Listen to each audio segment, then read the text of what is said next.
بڑا ایمان افروز واقعہ ہے جو میں آپ کے سامنے پیش کرتا ہوں۔ ایک دوست نے اپنے ایک دوسرے دوست کو قرض دیا، اور جب اس نے قرض دیا تو وہ قرض ایک بڑی اماؤنٹ تھی، 3000 دینار۔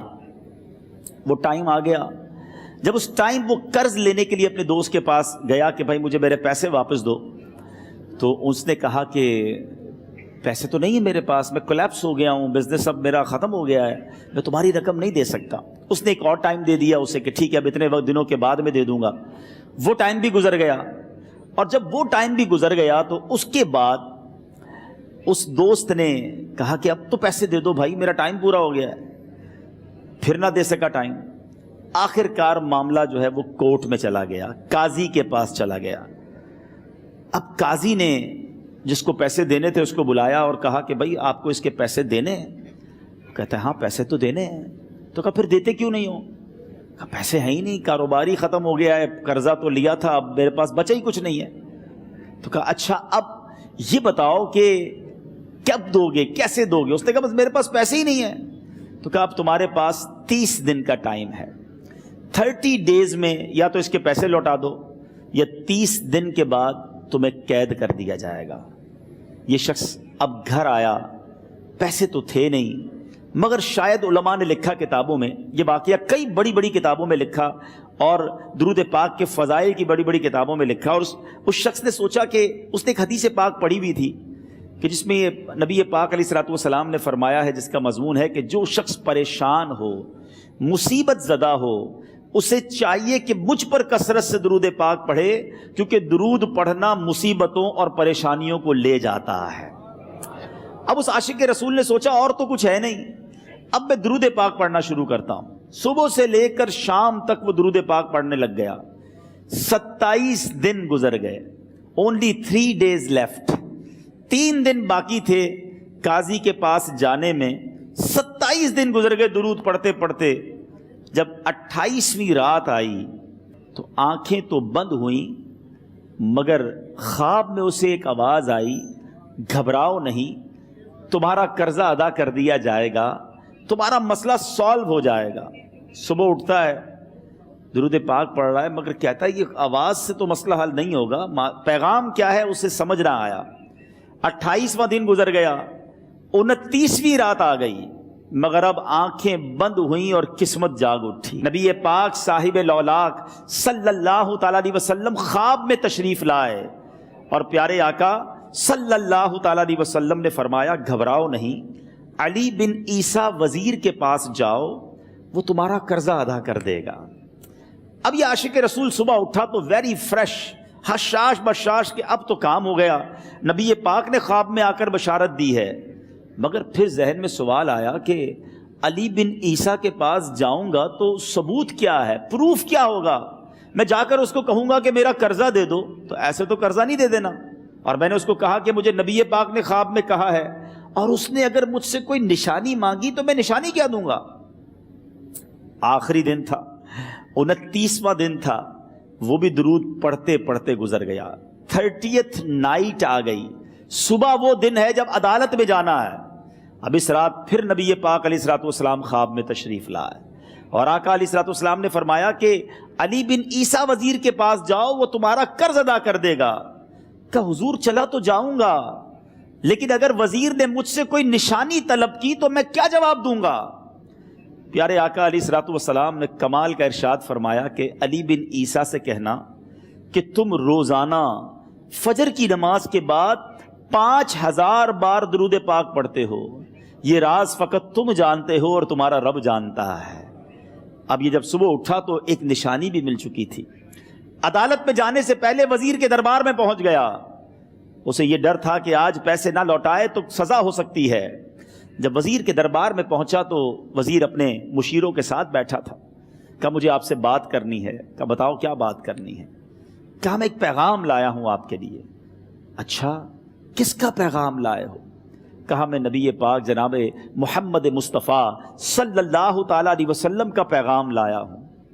وہ عاشق رسول وزیر تھا، کہتا بتاؤ میرے آقا نے کیا پیغام دیا ہے؟ کہا حضور میں 3000 دینار کا مقروض ہوں، آج آخری دن ہے، اور میرے آقا نے مجھے بشارت دی ہے کہ آپ سے کہوں کہ آپ میرا قرض ادا کر دیجئے۔ علی بن عیسیٰ کہتا ہے کوئی ثبوت ہے آپ کے پاس؟ ہے کوئی دلیل بھی ہے آپ کے پاس؟ میں کیسے مان لوں کہ آپ کو نبی پاک علیہ الصلوۃ والسلام نے بھیجا ہے؟ عاشق رسول کہتا ہے خالی ہاتھ نہیں آیا، میرے آقا نے مجھے دلیل بھی عطا فرمائی ہے، مجھے ایک ایویڈنس بھی دیا ہے، اور پروف یہ ہے حضور کہ آپ روزانہ صبح فجر کی نماز کے بعد نبی پاک صلی اللہ تعالی علیہ وسلم کی بارگاہ میں درود و سلام کا نذرانہ پیش کرتے ہیں۔ جب تک 5000 کا عدد پورا نہیں ہوتا آپ اس وقت تک کسی اور سے بات نہیں کرتے۔ اور اے وزیر صاحب، یہ رات صرف آپ کو پتا ہے اور آپ کا رب جانتا ہے۔ اللہ اکبر۔ وہ وزیر تو جس کو کہے نا جھوم اٹھا، ایسا عاشق رسول وزیر تھا جو روزانہ صبح 5000 درود پڑھتا ہو، اس کی تو عید ہو گئی نا۔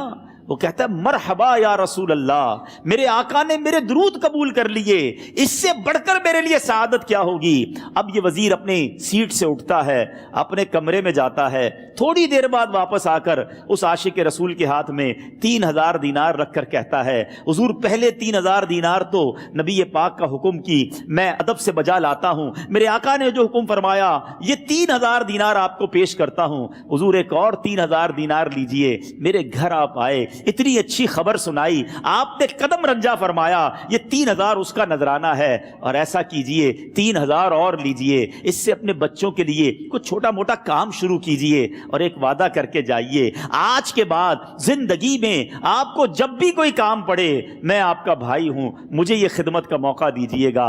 اللہ اکبر۔ وہ مقروض جو ایک رات پہلے 3000 دینار کا مقروض تھا، ہو سکتا ہے اس کے بیک آف مائنڈ یہ بھی چل رہا ہو کہ اب شاید کل میں نے جیل میں جا کر، عدالت میں جا کر گرفتاری دے کر جیل میں جانا ہے، مگر اب 9000 دینار ہاتھ میں ہیں۔ عاشق رسول جھومتا ہوا نبی پاک کی یاد میں گھومتا ہوا اب عدالت میں پہنچا۔ عدالت میں everybody expecting over there کہ آج اس نے آنا ہے اور آ کر کہنا یہی ہے کہ پیسے تو نہیں ہیں، گرفتار کر لو، مگر جا کر اس عاشق رسول نے 3000 دینار جج صاحب کے ہاتھ میں رکھ دیے۔ قاضی کہتا ہے پہلے تو یہ بتاؤ پیسے آئے کدھر سے؟ تم تو کہتے تھے غریب ہوں، تم تو کہتے تھے کاروبار نہیں ہے، ایک مہینے میں اتنی بڑی رقم کا انتظام کیسے ہو گیا؟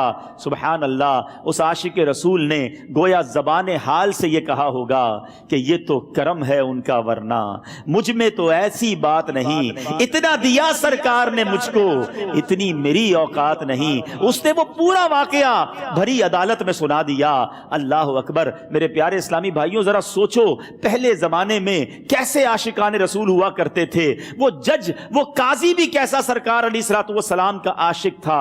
اپنی سیٹ سے اٹھتا ہے، بھرے دربار میں، بھری عدالت میں، وہ اپنے چیمبر میں، اپنے کمرے میں جاتا ہے، اور تھوڑی دیر بعد واپس آ کر اس کے ہاتھ میں بھی 3000 دینار ہیں، اور وہ 3000 دینار جو ہے وہ اس عاشق رسول کے ہاتھ میں رکھتا ہے کہ سارا ثواب علی بن عیسیٰ کیسے لے جائے، میں بھی تو نبی پاک کا غلام ہوں، میں تمہارا قرضہ میں ادا کرتا ہوں۔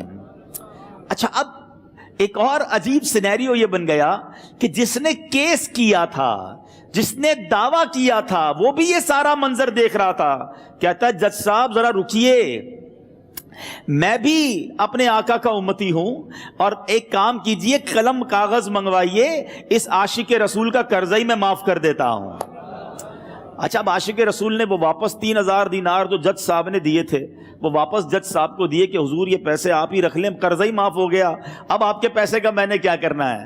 جج صاحب کہتے ہیں جو پیسے نبی پاک کے نام پر نکالے ہیں اب مجھے واپس نہیں چاہیے، یہ بھی تم اپنے ساتھ لے جاؤ۔ اللہ اکبر۔ میرے میٹھے اسلامی بھائیوں، وہ عاشق رسول ایک رات پہلے 3000 دینار کا مقروض ہے، اب 12000 دینار لے کر گھر کو واپس جا رہا ہے۔